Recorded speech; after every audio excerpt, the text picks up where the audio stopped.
Session बहुत important होने वाला है। बहुत इंपॉर्टेंट मतलब बहुत इंपॉर्टेंट, क्योंकि इंडस्ट्री को समझना, प्रोडक्ट को समझना, वे ऑफ डिस्ट्रीब्यूशन को समझना, डिस्ट्रीब्यूशन कैसे होता है उसे समझना, कैसे होता है उसे समझना, कैसे होना चाहिए उसे समझना, ये सबसे पहले अगर मैं बात करूं तो सबसे पहले जो डिस्ट्रीब्यूशन आया दैट वाज जनरेशन प्लान, जो इंडिया में सबसे पहले एंटर हुआ 95 में। जनरेशन प्लान के साथ बीवी पीवी ये चले, और एक और चली जिसे इनिशियली कहते हैं किट या पैकेज, या जिसमें रजिस्ट्रेशन फीसेस भी ली जाती थी। तो ऐसे दौर में जब रजिस्ट्रेशन फीसेस ली जाती थी, जो कि क्योंकि ये इंडस्ट्री नई थी, यहाँ के लोग जानते नहीं थे, जुड़ने के लिए उन्हें एक अमाउंट देनी पड़ती थी, ये 1995 से लेके और एक लंबे समय तक चला।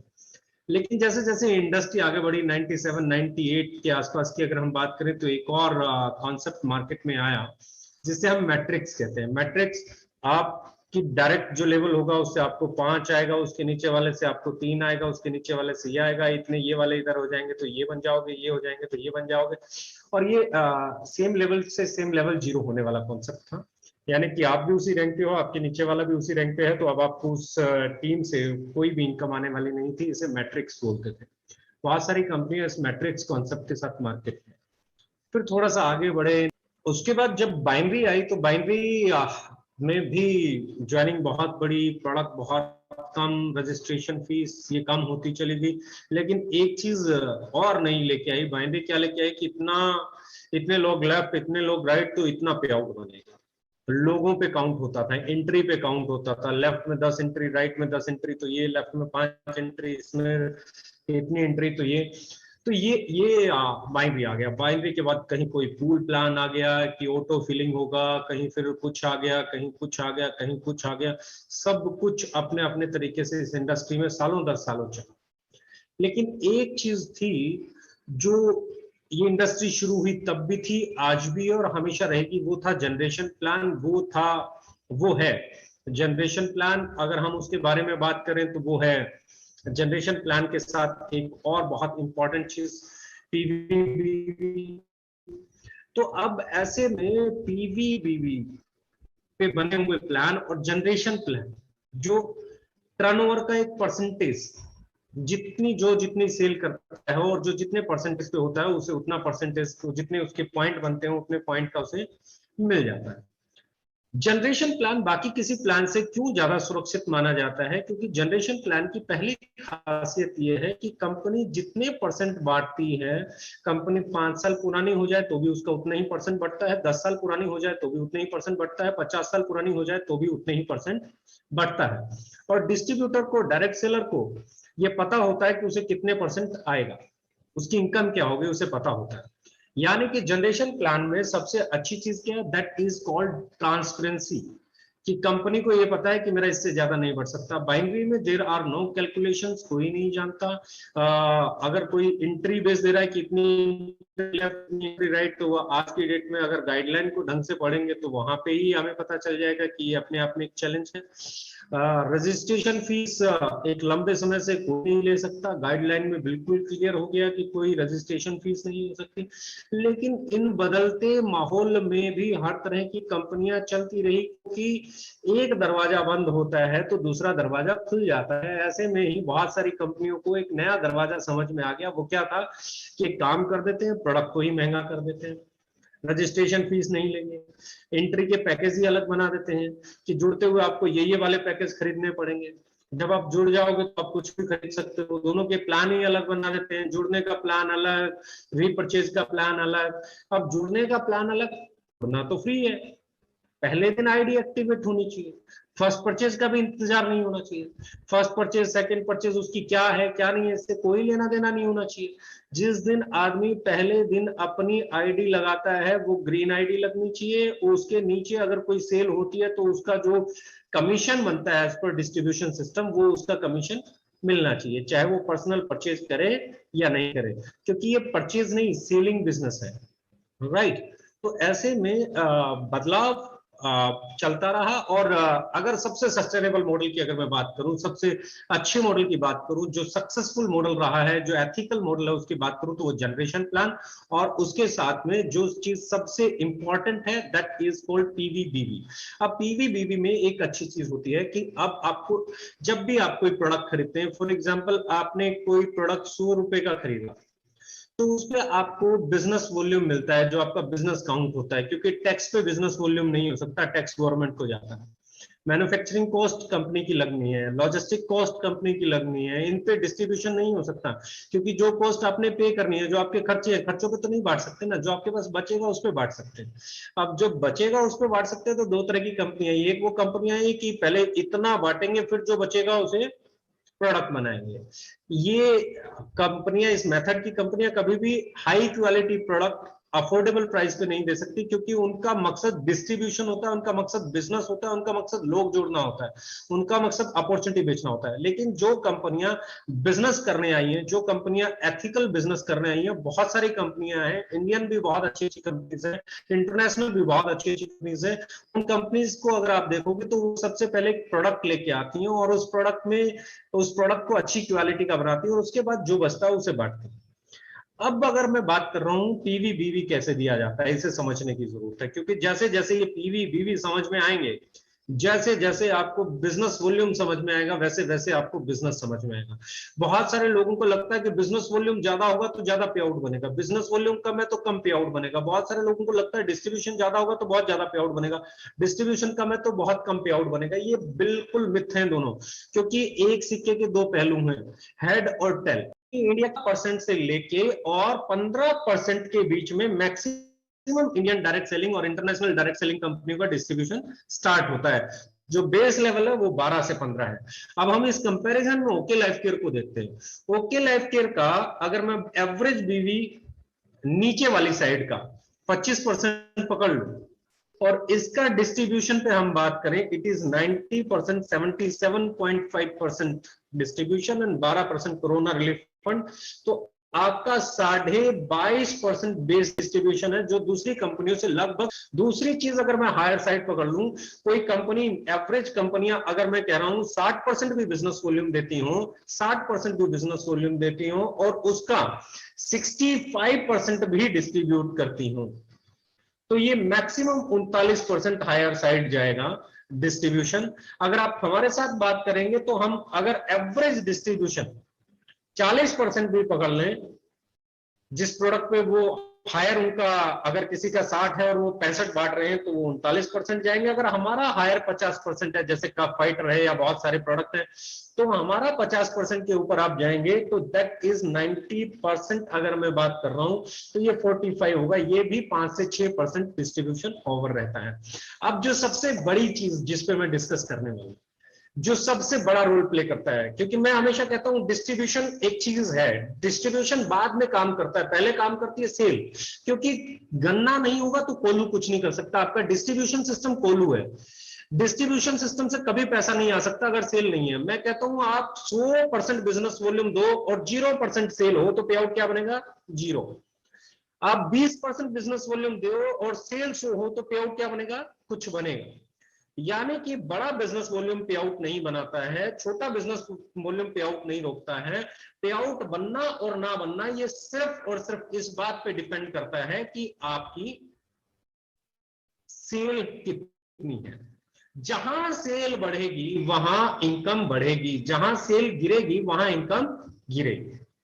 ऑनेस्टली स्पीकिंग, अब जब यहां से हम शुरू करते हैं तो हमें यहां से समझ में आएगा, दूसरी कंपनियां जब किसी प्रोडक्ट पे 40% बिजनेस वॉल्यूम देती है, 50% बिजनेस वॉल्यूम देती है, तो मैं बहुत सारी कंपनियों के बारे में जितना भी मैं जानता हूं, सबसे पहला चैलेंज जो आता है वो चैलेंज आता है कि उनका प्राइस 40-50% बीवी देने के लिए मार्केट से कहीं ऊंचा हो जाता है और ग्राहक की रेंज से बाहर हो जाता है। जैसे ही आपने बिजनेस वॉल्यूम बढ़ा के देने की बात की और आपने प्रोडक्ट को प्राइस की रेंज से बाहर कर दिया, कस्टमर की रेंज से बाहर कर दिया, अब सेल ही नहीं होगी। जब सेल ही नहीं होगी तो इनकम भी नहीं होगी, सेल कम होगी तो इनकम भी कम होगी, सेल बढ़ेगी तो कम बिजनेस वॉल्यूम पे, कम मार्जिन पे भी बड़ा पे आउट बनता है। पहली चीज, हम लोग किसी भी कंपनी से कम या ज्यादा बांटने में बिलीव नहीं करते, हम उतना बांटने में बिलीव करते हैं जितना हम कर सकते हैं। 50% बिजनेस वॉल्यूम की बात करते हैं, कप फाइटर हमारा एक प्रोडक्ट है, 48 रुपए में 100 ml देते हैं, पूरी मार्केट में वैसा प्रोडक्ट उस प्राइस पे आपको ट्रेडिशनल में भी ढूंढने को नहीं मिलेगा। 48 रुपए में कप फाइटर देने के बाद उसके ऊपर 50% बिजनेस वॉल्यूम, ये आपको जिताता है। आपकी नीम तुल, आपका पंचतुलसी को आप देख लीजिए, पंचतुलसी का प्राइस देख लीजिए, उसके ऊपर बिजनेस वॉल्यूम देख लीजिए, ये आपको जिताता है। पहली चीज, जहां हमारा बिजनेस वॉल्यूम कम है, हमारा डिस्ट्रीब्यूशन ज्यादा है, तो आप एवरेज निकालोगे वहीं निकलाएंगे। अब आप जीतते कहां हो? नंबर एक, सबसे पहले कस्टमर पे। कस्टमर पे कैसे जीतोगे? क्योंकि कस्टमर के सामने जब महंगा और अफोर्डेबल दो प्रोडक्ट रखे होंगे और दोनों का लुक अच्छा होगा, दोनों की क्वालिटी अच्छी होगी, तो कस्टमर सबसे पहले किसको लेगा? जो उसे सही कीमत पे गुणवत्ता दे रहा है। तो यहाँ पे आपकी सेल उनसे अच्छी हो जाएगी जो मार्केट में आपके कंपटीटर है। जैसे ही आपकी सेल ग्रो की, मेरा पूरा पूरा जो एजेंडा रहता है वो हमेशा एक ही चीज पे रहता है कि सेल सेल सेल सेल, क्योंकि सेल के बिना पे आउट नहीं बन सकता, सेल के बिना इनकम नहीं बन सकती। सेल कैसे आसान हो, सेल कहां बड़ी हो सकती है, सेल कैसे बिल्ड हो सकती है, ये हमें समझ में आना होगा। क्योंकि सेल होगी तो इनकम होगी, सेल नहीं होगी तो कोई इनकम नहीं होगी। जो मर्जी आपका बीवी हो, मैं कहूं मैं आपको चांद पे प्लाट दूंगा और उसके ऊपर आपको 5000% बीवी मिलेंगे, तो आप एक प्लॉट ही नहीं बेच पाओगे तो बीवी कहां से आएंगे, चाहे 5000% हो।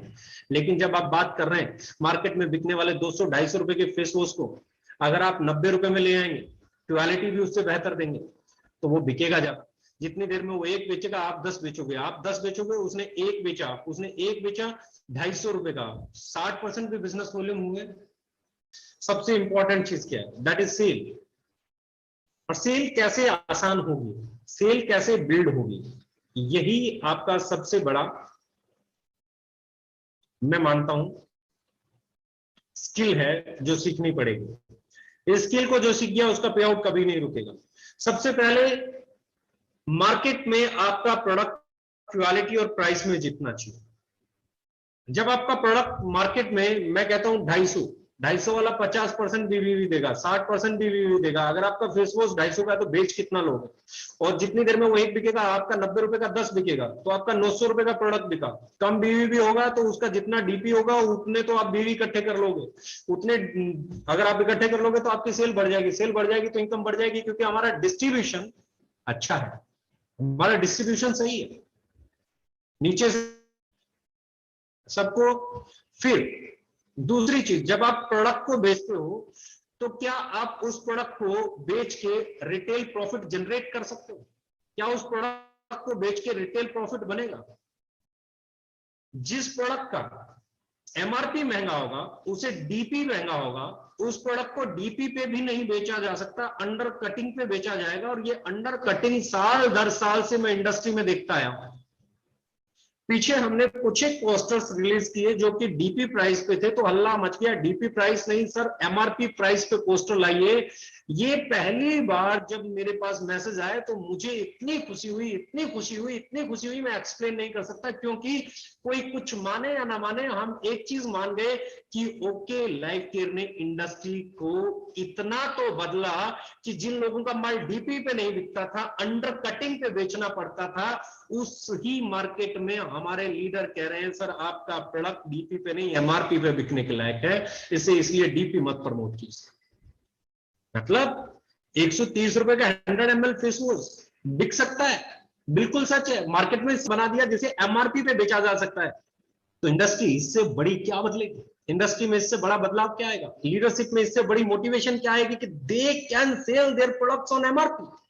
जिस इंडस्ट्री में अंडर कटिंग पे माल बिकता था, उस इंडस्ट्री में लोग बात कर रहे हैं कि they can sell on MRP. Company कभी एमआरपी पे नहीं बेचती, कंपनी हमेशा डीपी पे बेचती है, कंपनी हमेशा डीपी पे ही बेचती रहेगी। लेकिन हमने एक नई चीज की, वो चीज की कि हम ऐसे ऑफर्स लेके आए कि हमारे साथ काम करने वाले रिटेलर्स का रिटेल प्रॉफिट बढ़ जाए। और ये ऑफर बीच बीच में लगातार आते रहते हैं। कभी ये प्रोडक्ट खरीदोगे, इतना प्रोडक्ट खरीदोगे तो ये प्रोडक्ट फ्री मिल जाएगा, ये खरीदोगे तो ये प्रोडक्ट फ्री मिल जाएगा, ये खरीदोगे तो ये प्रोडक्ट फ्री मिल जाएगा। कहीं पे कंसिस्टेंसी ऑफर लेके आए कि आप लगातार इतने दिन ये प्रोडक्ट खरीदोगे, इतने महीने ये प्रोडक्ट खरीदोगे तो आपको 6 महीने लगातार ये प्रोडक्ट खरीदोगे तो 7वें महीने आपको ये प्रोडक्ट अलग से मिल जाएगा, फ्री में मिल जाएगा, यानी कि एक परचेज के साथ दूसरी प्रोडक्ट आपको गिफ्ट मिल जाएगा।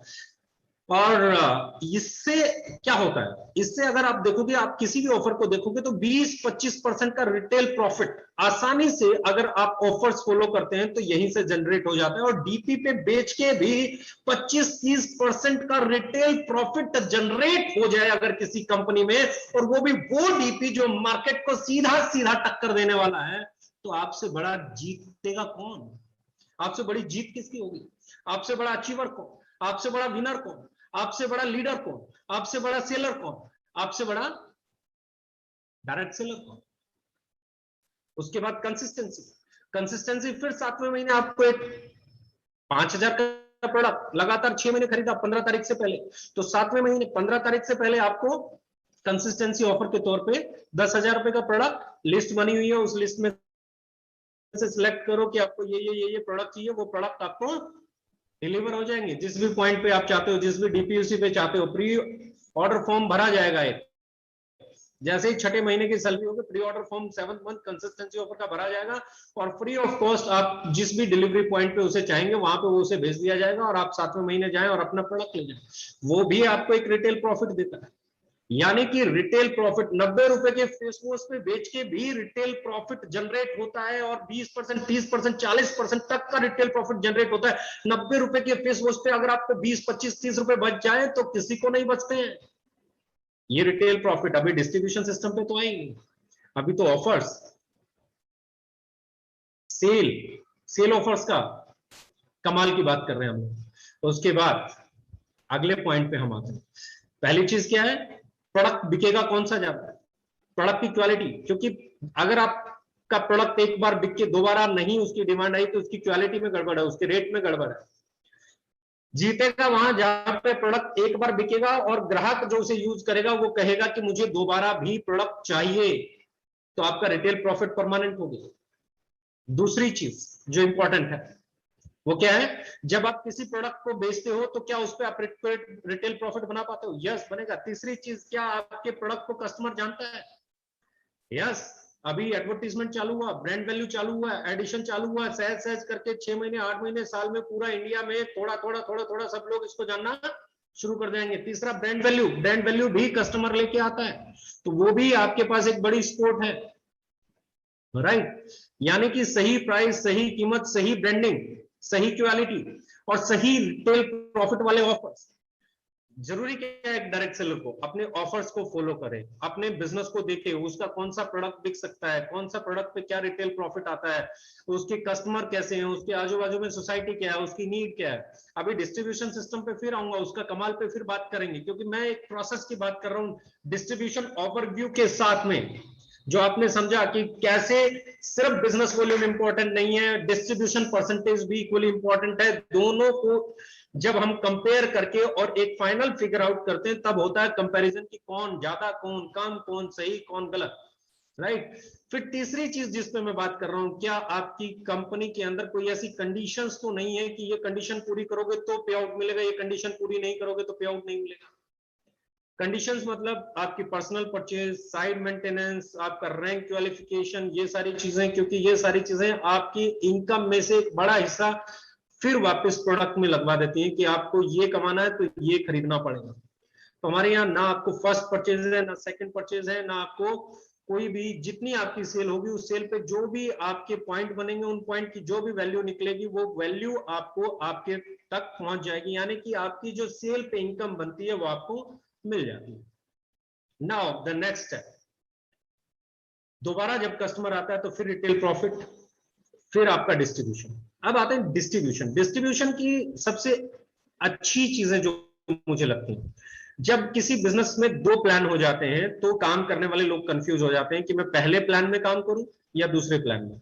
जिस भी कंपनी में 2 प्लान होते हैं, यानी पहला प्लान जोड़ने वाला प्लान, दूसरा प्लान दिखाने वाला प्लान, हाथी के दांत खाने की ओर, दिखाने की ओर। मैंने हमेशा उन ऑर्गेनाइजेशन को बड़ा होते हुए, लंबे समय तक चलते हुए नहीं देखा जो 2 प्लान चलाती हैं। मैक्सिमम सक्सेसफुल कंपनीज आप देखेंगे तो एक ही प्लान पे चलने वाली कंपनीज है। ये डिस्ट्रीब्यूशन का सक्सेस रेट है जो हमने देखा है इंडस्ट्री में, हो सकता है बहुत सारे लोगों ने और भी देखा हो, मेरे से राय मिलती भी हो सकती है, नहीं भी मिलती हो सकती है। नंबर 2, कैरी फॉरवर्ड की जो लोग बात करते हैं, कैरी फॉरवर्ड की जो परिभाषा करते हैं, कैरी फॉरवर्ड की परिभाषा कभी काउंट ही नहीं हो सकती, कभी कैलकुलेट ही नहीं हो सकती। मुझे लगता है इस महीने जितना व्यापार हुआ, जितना बिजनेस हुआ, उतने बिजनेस का जितने परसेंट आप बांटते हो, जिसका जो हकदार है इसी महीने बढ़ जाना चाहिए, उसका पैसा होल्ड नहीं होना चाहिए। कैरी फॉरवर्ड का मतलब है कि आपने कोई पैसा होल्ड किया है और होल्ड नहीं होना चाहिए।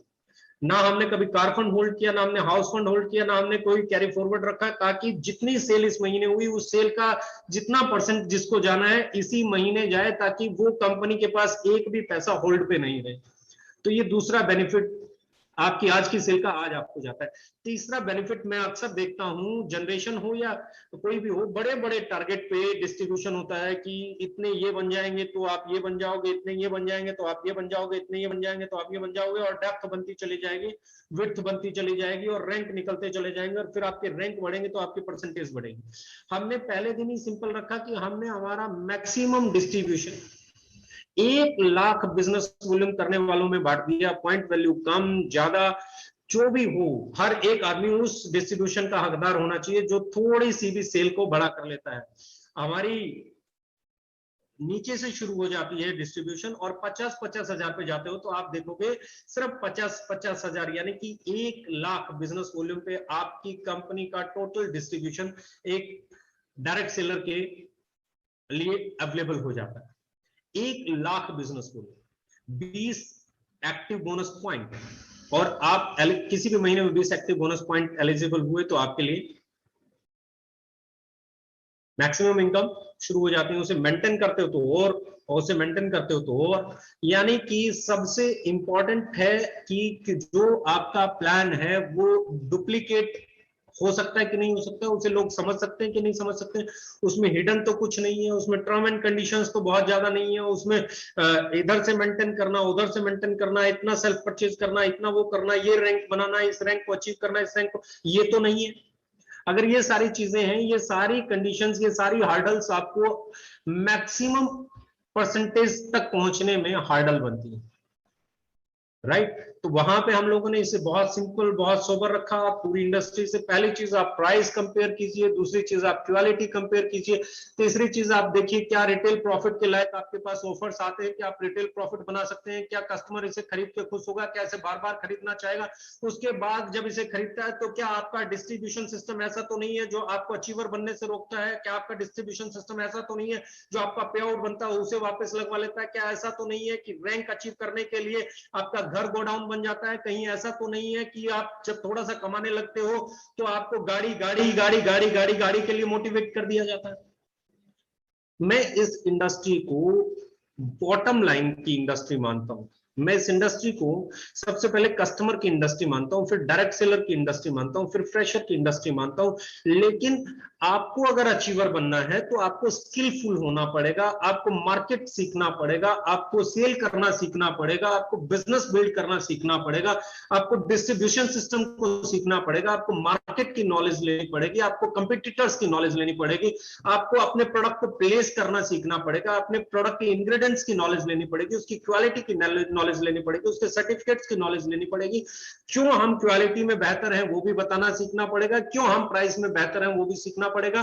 और मेरा मानना यह है कि हमने इंडस्ट्री में price war, quality war, packaging war के साथ एक बड़ी चीज चेंज की है, वो ये है कि आज इंडिया का डायरेक्ट सेलर पहली बार ये कहता है कि सर बीपी मत प्रमोट करो, आपके प्रोडक्ट एमआरपी पे बिकने के लायक है।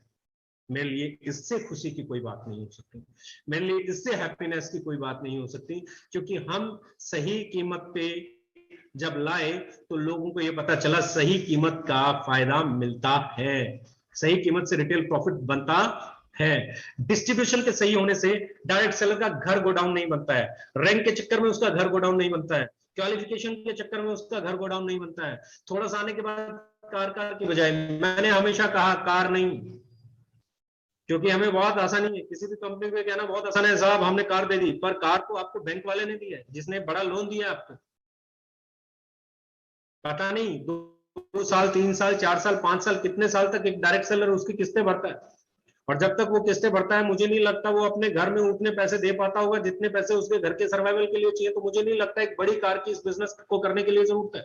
मुझे लगता है उस कार से पहले आपके पास आपके बच्चों के लिए अच्छा स्कूल होना चाहिए, इंश्योरेंस होना चाहिए, हेल्थ इंश्योरेंस होना चाहिए, घर का किचन सही से चलना चाहिए, थोड़ी थोड़ी सेविंग आपको अपनी फ्यूचर के लिए करनी चाहिए। आप 10, 20, 25, 30, 40, 50 हजार जो भी कमाते हैं, लाख, 1.5 लाख, 2 लाख, 4 लाख जो भी कमाते हैं, उसमें से आपकी प्रायोरिटी सबसे पहले आपका घर, आपका हेल्थ इंश्योरेंस, आपके बच्चों का हेल्थ इंश्योरेंस, उनकी स्कूल की फीस, उनकी ड्रेसेस, उनका कपड़ा, उनका रहना सहना, उनका खान पान सुधारना आपकी प्रायोरिटी है। और उसके बाद आपके पास पैसा बचता है तो आपको घर बनाना चाहिए, और उसके बाद आपके पास पैसा बचता है तो आपको जो आपकी कैपेबिलिटी है उस हिसाब से आपको जो भी व्हीकल लेना हो वो लेना बनता है। लेकिन नो शो, शोसेबाजी नहीं, ये इंडस्ट्री शो बिजनेस नहीं है। ये बिजनेस भी दूसरे बिजनेस की तरह अच्छा बिजनेस है। इस अच्छे बिजनेस में अच्छी प्रैक्टिसेस बहुत जरूरी है। इस अच्छे बिजनेस में सही तरीके से प्रमोट करना बहुत जरूरी है। यहां पे आपका प्रमोशन का तरीका चमत्कारी नहीं होना चाहिए, स्किल्स वाला होना चाहिए, टेली शो में जैसा नहीं होना चाहिए, रियलिस्टिक होना चाहिए। और मैं फिर कहता हूं, आपका डिस्ट्रीब्यूशन सिस्टम आज ना मैट्रिक्स सर्वाइव करता है, आज ना बाइनरी ज्यादा सर्वाइव करता है क्योंकि टूट जाता है। आज सिर्फ एक ही कॉन्सेप्ट है जो सर्वाइव करता है, दैट इज पीवी बिजनेस। दो बिजनेस प्लान वाली कंपनियां भी मैंने आज तक बहुत लंबे समय तक चलते हुए नहीं देखी। जो बाइनरी कॉन्सेप्ट है, या तो उनका एंट्री का साइज बढ़ता रहता है या उनका प्लान बदलता रहता है। जो दो पैकेज चलाते हैं उनके पैकेज बदलते रहते हैं। पैकेज नहीं होना चाहिए, एंट्री फ्री होनी चाहिए। और दूसरी, मैं हमेशा कहता हूं, we are the only company जहां पे आपको ना फर्स्ट परचेज जरूरी, ना सेकंड परचेज जरूरी। आप जब हमारी कंपनी के अंदर साइन अप करते हैं तो day first activated direct seller के तौर पे साइन अप करते हैं, और उसके बाद आपकी जो भी सेल होती है उस पर जो भी आपका स्लैब है, परसेंटेज है, कमीशन है, वो एज पर प्लान मिलता है। उसके लिए आपको कोई भी ऐसी कंडीशन, पर्सनल परचेज, ये रैंक, वो रैंक, ये वो कुछ भी आपको मेंटेन नहीं करना होता। सिर्फ आपको सेल पे फोकस करना होता है। जितनी आपकी सेल उस स्लैब के अकॉर्डिंग जो आपका परसेंटेज ऑफ कमीशन वो आपके घर तक पहुंच जाता है।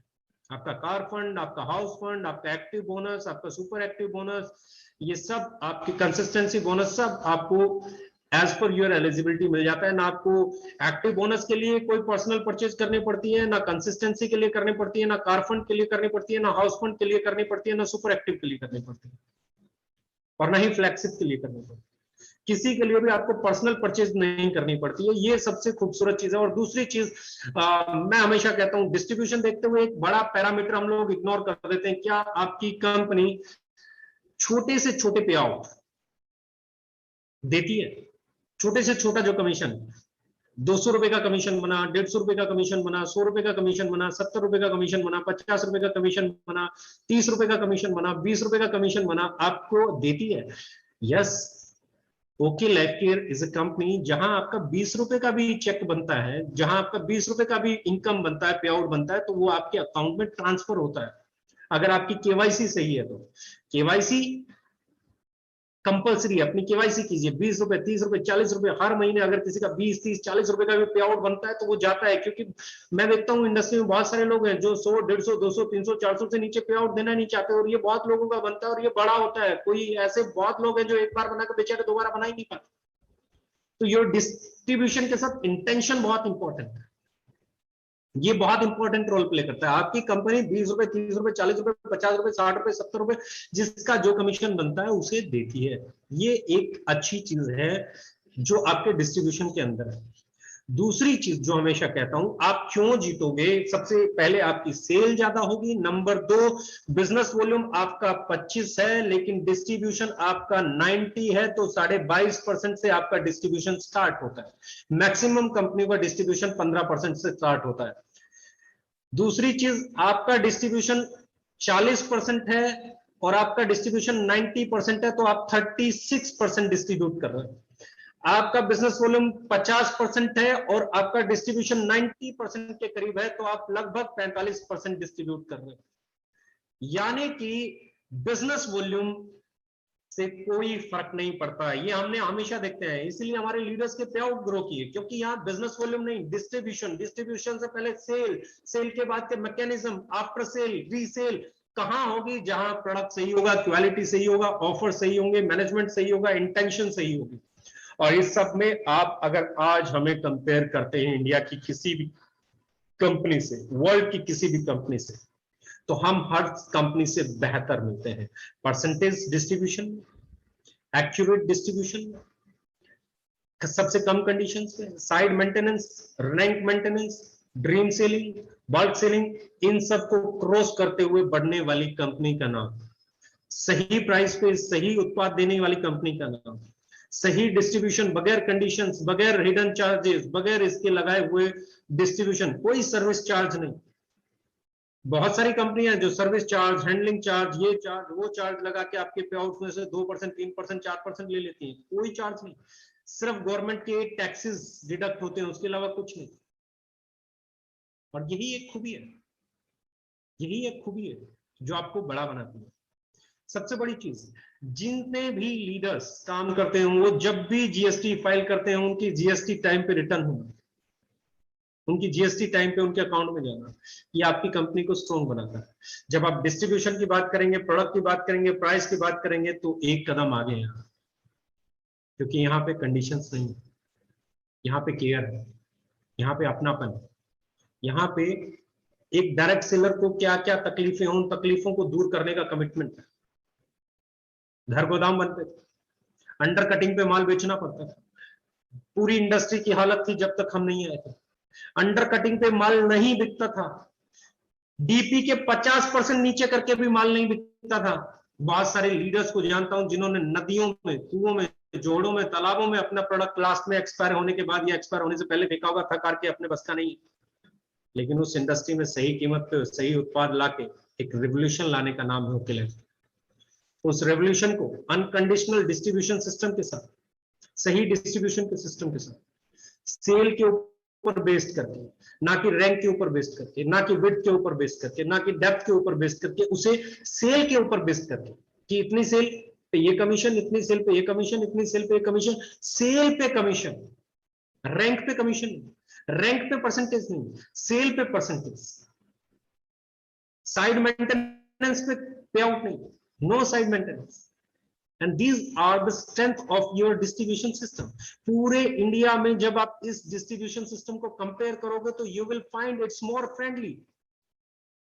ये ज्यादा डुप्लीकेट होने लायक है, ये ज्यादा इजी से समझ आने लायक है, क्योंकि जो चीज डिस्ट्रीब्यूटर नहीं समझ पाएगा उसे कर कैसे पाएगा, जिस चीज को डायरेक्ट सेलर समझ ही नहीं पाएगा उसे कर कैसे पाएगा, जो चीज मैं समझा नहीं पाऊंगा उसे मैं कर कैसे पाऊंगा।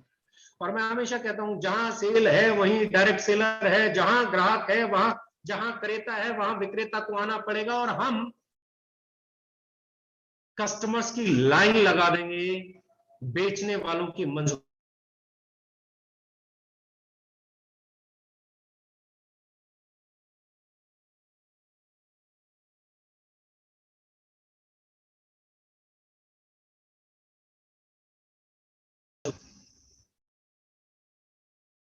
जहां ग्राहक आएगा वहीं बेचने वाला आएगा। अगर आप पूरे डिस्ट्रीब्यूशन को, सिस्टम को समझो तो आपको सिर्फ 2 ही पॉइंट समझने की जरूरत है आज के समय में। आपको किट वालों को समझने की जरूरत ही नहीं है, क्योंकि ये लंबी रेस में नहीं दौड़ते हैं।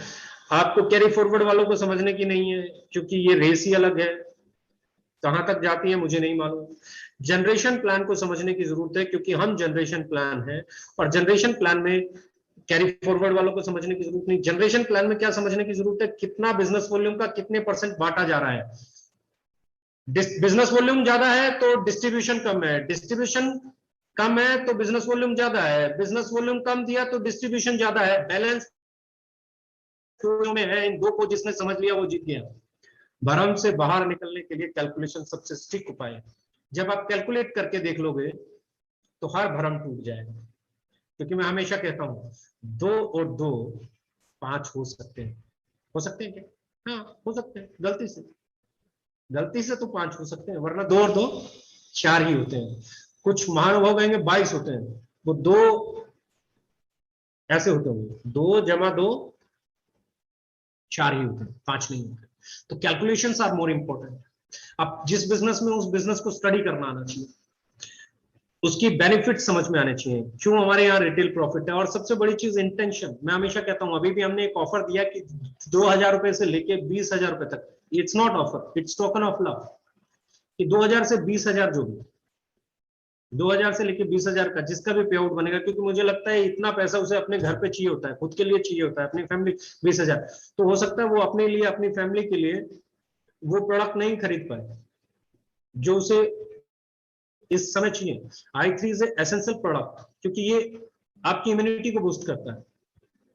C3 वर्ल्ड की फाइनेस्ट हल्दी मानी जाती है, कुर्क्यूमिन, सबसे अच्छा कुर्क्यूमिन माना जाता है, बायोप्रिन के साथ है। तो ये प्रोडक्ट भी इस समय बहुत इंपॉर्टेंट है। और ना सॉरी, KSM 66 अश्वगंधा है, वर्ल्ड का फाइनेस्ट है।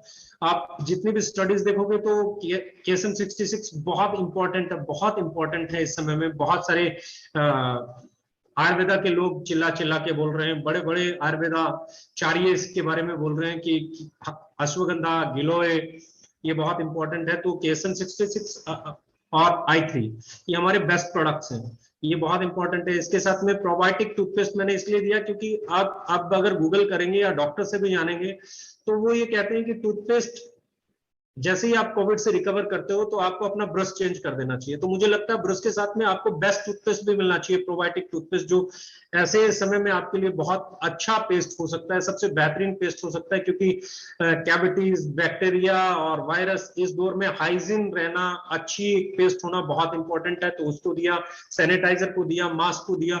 ये सिर्फ इसलिए दिया कि जो लोग हो सकता है नहीं खरीद पा रहे हो, 2,000 से 20,000 में उनका घर चलने में भी उनको तकलीफ होती है, तो ऐसे में उनके घर में हमारी तरफ से एक token of love and care जाए, ताकि उन घरों तक वो प्रोडक्ट पहुंचे और लोग उसे यूज करें। और 1%, 2%, 4% जो भी उनकी रिकवरी में हेल्प हो सकती है। क्योंकि बेसिक तो इसके ऊपर दो ही चीजें हैं। नंबर एक, आपको मास्क और अपनी इम्यूनिटी का ख्याल रखना है, हाइजीनिटी का ख्याल रखना है, हाथ सैनिटाइज करने हैं, मास्क लगाना है, ये तो जब तक नहीं होता। और उसके बाद योगा भी करना है। पोस्ट कोविड में जो आपको चीजें लेनी चाहिए, जो खाना खाना चाहिए, जो करना चाहिए वो भी लेना है, डॉक्टर्स जो बताते हैं वो भी करना चाहिए। ड्यूरिंग कोविड आपको डॉक्टर से, जैसे ही पहली बार बुखार आए, सबसे पहले डॉक्टर के पास जाना है, अपना टेस्ट कराना है। बिल्कुल नहीं भूलना है, जब वो टेस्ट हो जाए आप नेगेटिव है तो बहुत बढ़िया बात है। और उसके बाद भी अगर आप में सिम्टम बने रहते हैं तो फिर डॉक्टर से कंसल्ट कीजिए। उसे ये मत मान के चलिए कि नेगेटिव है, उसको डॉक्टर को दिखाइए। डॉक्टर जो चीजें प्रिस्क्राइब करता है, जो मेडिसिन प्रिस्क्राइब करता है वो लीजिए। उसके साथ जिस भी कंपनी का आपको अच्छा अश्वगंधा, गिलोय, जो भी आपको जल्दी से अवेलेबल हो जाए और क्वालिटी ठीक हो, नजदीक में गिलोय मिल जाए, अश्वगंधा मिल जाए, KSM 66 मिल जाए, C3 मिल जाए, ये जहां पे भी नजदीक में जिस भी कंपनी का मिल जाए, इसके साथ में इसको भी डॉक्टर से डिस्कस करके शुरू कर देना है। क्योंकि ये हमारा इंडियन आयुर्वेदा है और ये इम्यूनिटी को बूस्ट करता है, ये हमारी रोगों से लड़ने की क्षमता को बढ़ाता है। और इसको अगर मैं बात करूं, हम डॉक्टर से कंसल्ट करके साथ में चालू करेंगे तो शायद 1%, 2%, 5%, 10% बेनिफिट हो सकता है। मेरा पर्सनल एक्सपीरियंस है, क्योंकि मेरी फैमिली में भी ऐसा हुआ। तो हमने डॉक्टर्स ने जो जो बताया उसके साथ में हमने KSM 66 और C3 और i3 जरूर दिया, गिलोय और उसका यूज किया, और उससे बहुत फायदा मिला। By the grace of God आज फैमिली रिकवर कर गई है। तो मेरा वही है जो मुझे लगता है, हो सकता है मैं सही हूँ, गलत हूँ, because I am not a doctor. तो ऐसे में मुझे लगता है कि ये token of love and care जो है, ये उन लोगों तक पहुंचना चाहिए जो नहीं खरीद सकते, जिनका पे आउट 2,000, 2,500, 3,000, 4,000, 5,000, 7,000 बनता है, तो 10,000 बनता है, 15,000 बनता है, 20,000 बनता है, तो उन तक ये हम पहुंचा सकें। तो ये हमने कोशिश की। और डिस्ट्रीब्यूशन को अगर आप कंपेयर करेंगे तो एक ही चीज देखनी है, बिजनेस वॉल्यूम कितना है और उस बिजनेस वॉल्यूम के अगेंस्ट में डिस्ट्रीब्यूशन परसेंटेज क्या है। जब दोनों को उसको उस डिस्ट्रीब्यूशन परसेंटेज को उस पर डालोगे तो आपको एक एक्चुअल फिगर निकल के आ जाएगा, वही उस कंपनी का डिस्ट्रीब्यूशन है, वही हमारा डिस्ट्रीब्यूशन है। और जब इसे आप कंपेयर करोगे तो you will be much more confident about your distribution system, about your company, about your intention। वो जो वहां पे conditions का पैराग्राफ आपको मिलेगा कि आपको ये या ये या फिर इतना खरीदोगे खुद की आईडी पे ये उससे जब आप बाहर निकलोगे तो you will feel relax that you are with a good company, जिसकी इंटेंशन अच्छी है, जिसकी सोच अच्छी है, जो कंडीशंस पे काम नहीं करती है, जो फेयर डिस्ट्रीब्यूशन पे काम करती है, जो रैंक की बजाय सेल पे डिस्ट्रीब्यूशन करती है। क्योंकि दो तरह की कंपनियां, एक रैंक पे डिस्ट्रीब्यूशन करती है, एक सेल पे डिस्ट्रीब्यूशन करती है। तो वी आर ए कंपनी जो सेल पे डिस्ट्रीब्यूशन करते हैं। Compare it and be confident. Direct selling distribution से ज्यादा प्रोडक्ट पे चलती है, लीडरशिप पे चलती है, कमिटमेंट पे चलती है, जुनून पे चलती है, जोश पे चलती है, एक्साइटमेंट पे चलती है, एजुकेशन पे चलती है, स्किल पे चलती है। क्योंकि डिस्ट्रीब्यूशन तभी काम आएगा जब सेल होगी। जब तक सेल नहीं होगी दुनिया का कोई डिस्ट्रीब्यूशन पे आउट नहीं दे सकता। क्योंकि मैं हमेशा कहता हूं किसी भी कंपनी के लिए प्लान वही है, प्रोडक्ट वही है, कंपनी वही है, मैनेजमेंट वही है, सर्विसेज वही है, फिर एक का पे आउट बड़ा और एक का पे आउट छोटा होता है। तो ये बीवी भी उतने ही परसेंट मिल रहा है दोनों, डिस्ट्रीब्यूशन भी उतने ही परसेंट है दोनों के लिए, कंपनी भी वही है दोनों के लिए, एजुकेशन सिस्टम भी वही है दोनों के लिए, सब कुछ वही है दोनों के लिए। फिर दोनों के पे आउट अलग क्यों है? क्योंकि दोनों की सेल अलग है। जब तक आप इसे नहीं समझोगे, जब सेल बराबर हो जाएगी पे आउट बराबर हो जाएंगे, सेल ज्यादा हो जाएगी पे आउट ज्यादा हो जाएगा, सेल कम हो जाएगी पे आउट कम हो जाएगा। What is more important, PV बीवी डिस्ट्रीब्यूशन और सेल, कंपनी सर्विसेज एजुकेशन और सेल?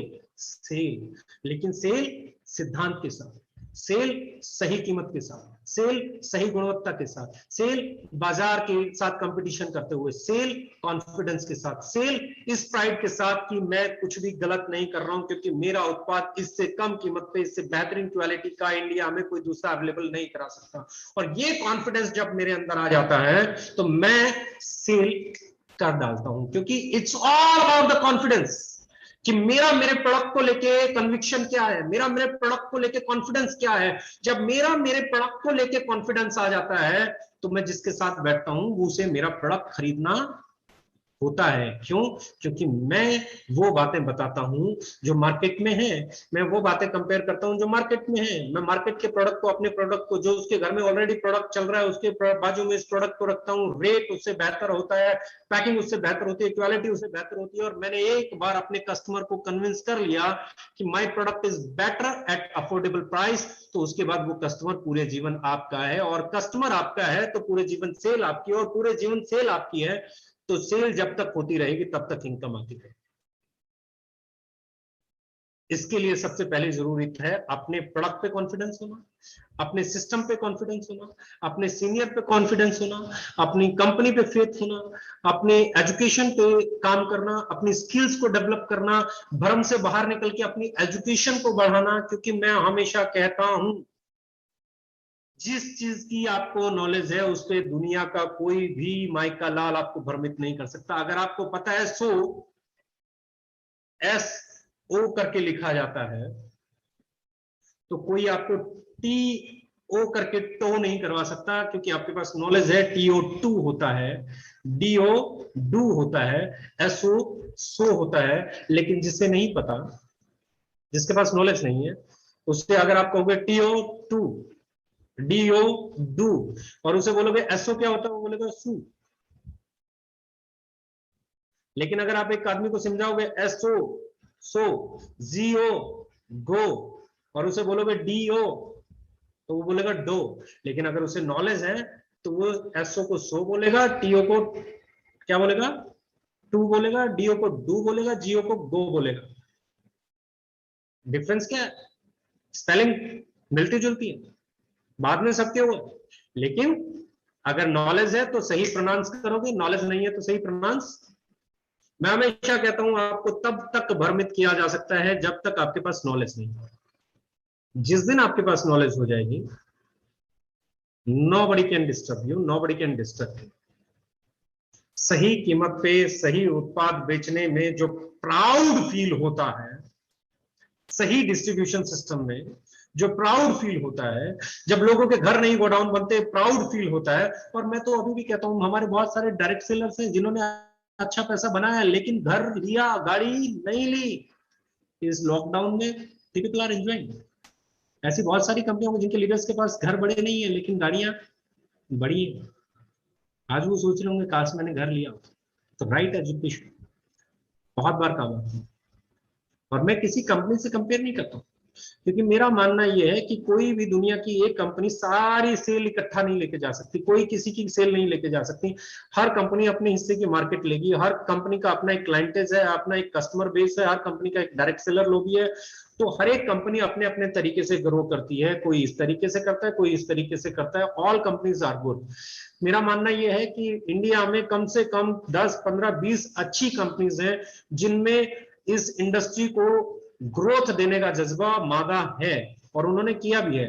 लेकिन मैं फिर एक ही चीज कहता हूं, उसके साथ सही एजुकेशन हो, ड्रीम से बाहर निकल के स्किल पे काम करना, प्रोडक्ट की क्वालिटी के साथ उसके प्राइस पे काम करना, कस्टमर बेस को इतना स्ट्रॉन्ग बनाना कि बार बार आपसे खरीदे, उन सारी चीजों को करना।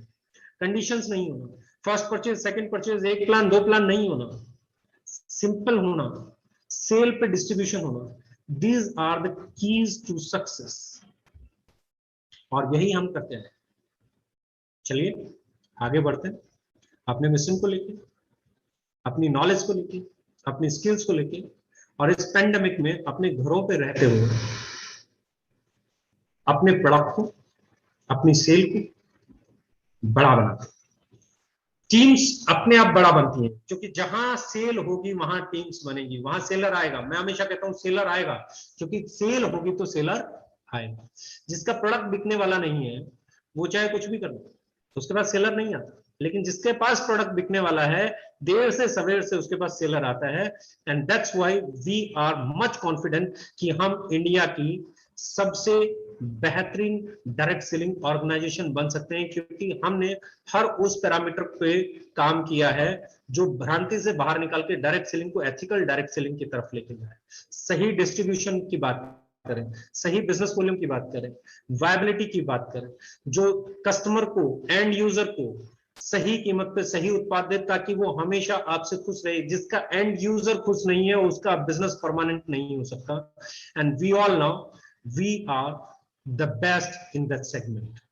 Love you all. Thank you very much.